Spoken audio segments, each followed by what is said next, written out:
Hello and welcome to episode 9. I got the last one wrong. Last one I said it was episode 7, it wasn't, it was episode 8. So this is episode 9. To A Guardian Talks. So today, the topic of Guardian Talks is chivalry, and in particular chivalry in regards to the New World and towards GPMS. How they kind of work together, if it works together, chivalry moving forward in that new world has ever place.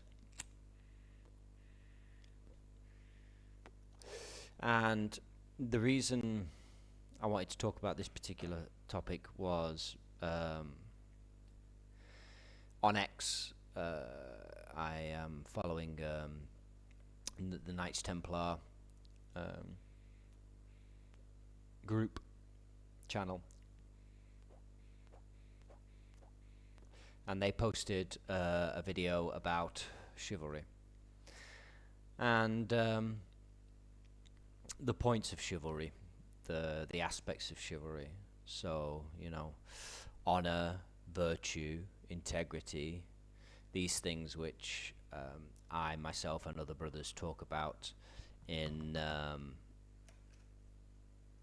the metaphysical realm and side of things.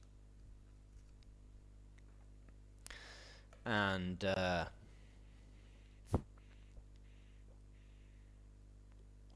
it got me thinking that, in essence, chivalry as it was developed, well, when we were told it was developed, and assuming that that is correct,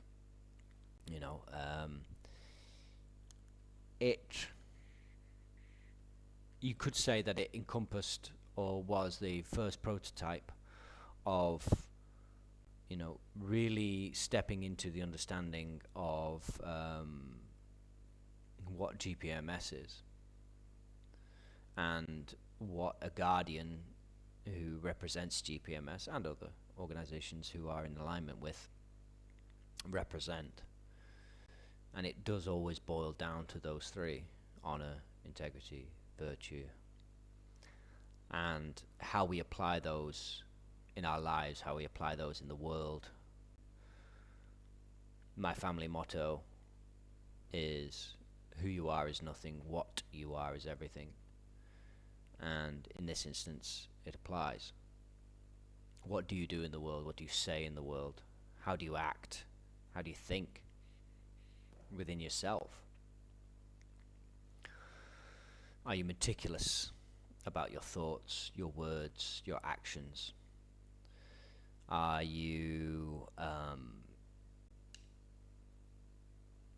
wise enough to change the course of your actions, to alter those things you do, to attempt to become more meticulous when you may have erred from the aim in which you were going?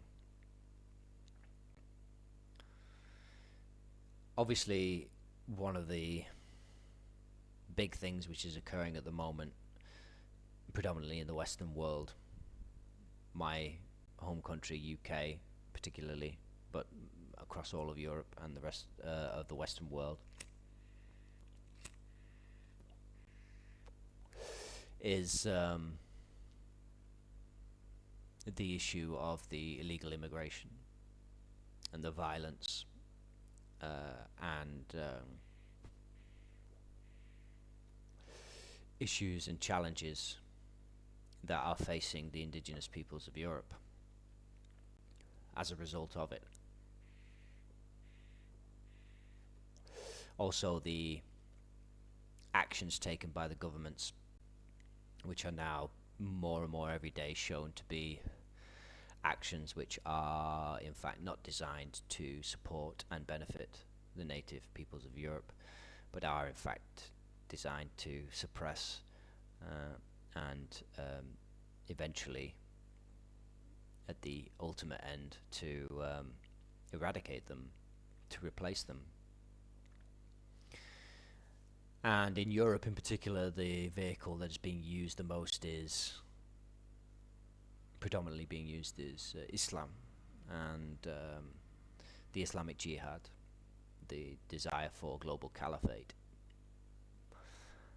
And the reason this connects to chivalry is, of course, because the Templars and the knights, the knightly orders who began chivalry and maintained it, upheld it, were those same knights who would fight successive waves of jihad coming into Europe successfully and drive them back. It is because of those crusades that Europe is today, well, Europe became Christian and stayed Christian. Otherwise, Europe would have become Muslim hundreds of years ago. Again, if we take the official histories to be true.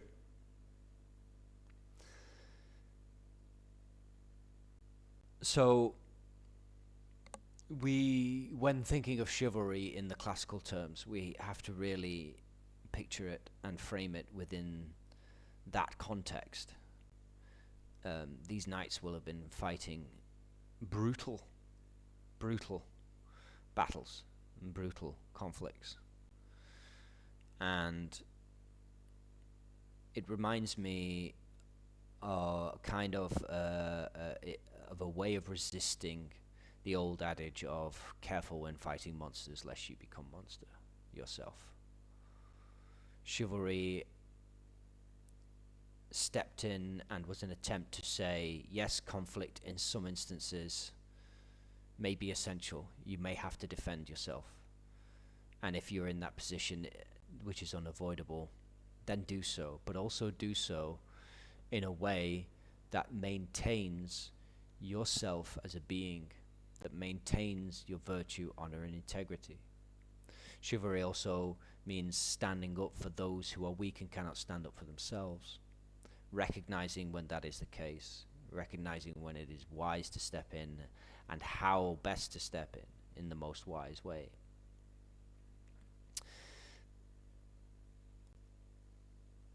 What the world is facing right now, pre-GPMS, is a global despair point, in essence. A macro version of what each of us must go through on an individual level. A dark night of the soul, which leads to despair, which leads to action. Well, either transition or action. And I'm assuming most people watching this don't want a transition, they would like to see action. I personally do not know if violence at this stage can be avoided in what is building up in the Western world and in Europe and the UK. I'm going to speak about the UK specifically. I don't know if it can ultimately be avoided, if there can be a resolution to this that is peaceful and bloodless, that does not involve gpms.world. If gpms.world, if GPMS incepts tomorrow and we all get it and we all sign on to it, and the actions taken therefore on are those actions in alignment with GPMS and the principles laid down in divine law, yes, it absolutely could be bloodless. It absolutely could be without violence. But the longer it takes for people to clock on to GPMS world, for people to sign their signature, to step into their authority, to step into their sovereignty, to, in essence, take back what was never theirs to be given away in the first place. When we take back the controls and start doing the things the way they always should have been done, doing them correctly, then yeah, we could do it. But that's not happening right now. And so there is a period between here and the inception of GPMS where things are in the air. Big question mark. Anything could happen. And fortunately or unfortunately, violence, conflict, and blood are on the cards. The only reason it hasn't happened so far is because we've had essentially half a century. In the UK, we've had half a century of essentially comfort and an assumption that the government is good and always going to try and do the best for the most people in the nation. In fact, it's been doing the opposite consistently, under the veneer of doing something that is for the benefit of all. So, half a century of social conditioning, of constant propagandizing, and the belief that you can change things by simply electing a carefully curated selection of people from mostly the same classes and stratas of society is ludicrous, really. But it's taken until now for people to start realizing that, and people are now waking up to that. Now, if you'd have rewound 100 years, 100 plus years, if Muslims and non-Muslims, but non-Europeans, mostly though Muslims, had started sailing onto the shore in their hundreds, I don't think they would have been given money, free accommodation, free all of these things they were getting, and protection over the native population, over and beyond that which is afforded to the native population. I think something very different would have happened. Frankly, they would have been driven into the sea, back again. Europeans are by far the most altruistic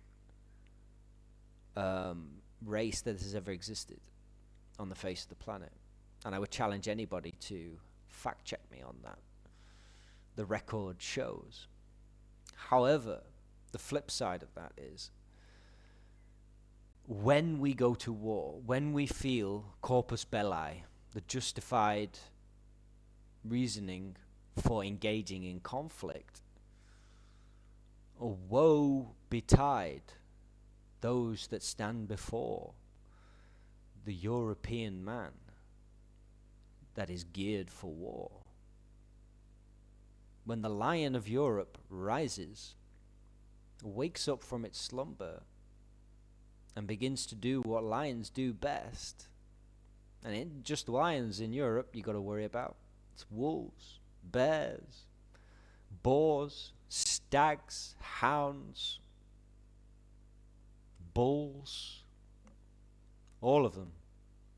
When they all rise and waken, they decide finally to take a stand. If it hasn't already been begun in a peaceful and bloodless manner, woe betide those that stand before, and those who have brought harm, shame, disgrace, dishonor, disrespect to the lands and the people of Europe. I don't sympathize. I empathize, but I don't sympathize.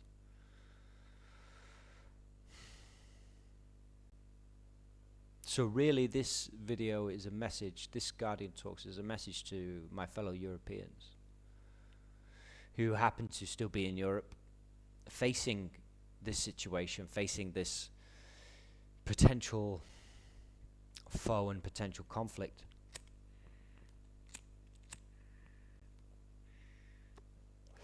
Remember that this is an orchestrated thing. Remember that, believe it or not, conflict is something that has been designed to occur in this situation.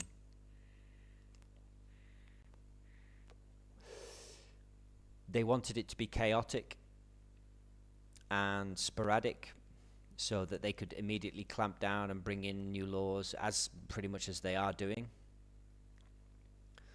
But at some point it's going to get organized, and at some point it's going to be meaningful in its organization, and it's going to be directed, and it's going to be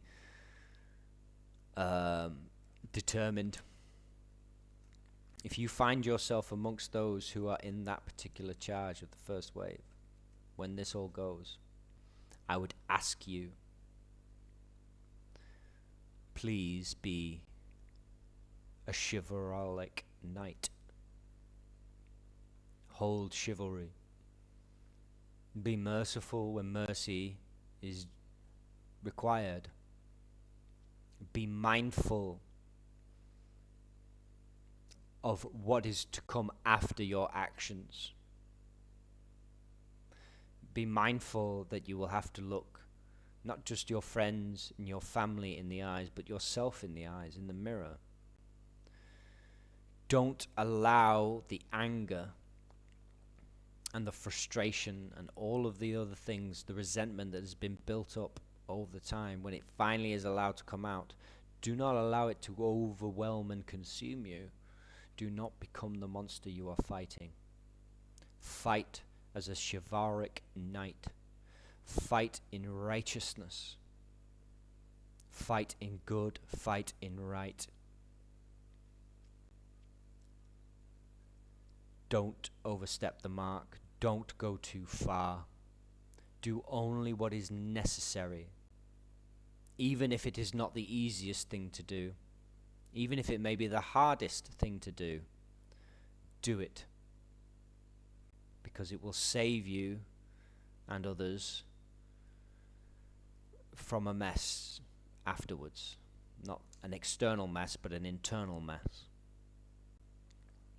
You want to go through and move through that time in this period, stepping out the other side, able to look back at yourself, your actions, and know that you were honorable, you were virtuous, you maintained your integrity, and you did only what was necessary. Only what was necessary. With a view to stepping into a world, a new world, where every human being on the planet benefits equally, because all of the resources of the planet are the common inheritance of all human beings on the planet. What is occurring now is an unnatural, artificial situation, which would never have occurred without intervening hands of the darkness, steering and guiding and manipulating. When that factor is removed, it won't matter the color of your skin, what your creed, philosophy, religion, etc., etc. is. We will all be able to find common ground and live peacefully. I promise that. We just have to get through this period. Do so as a chivalric knight, my brothers and sisters. I know there are shield maidens out there itching to go as well. The same applies to you. You can bring compassion. Remind the knights who are male about the compassion component of chivalry. It is crucial for your soul, for your mental well-being, for your state of being. Because without compassion, you will just be bloodied warriors. So, slightly heavier talk maybe. I don't know. I hope you found it interesting anyway. And if you've watched up to this point, thank you very much. Watch out for the next one. Watch this space. Love, light, and gratitude, brothers and sisters. And I shall speak to you soon.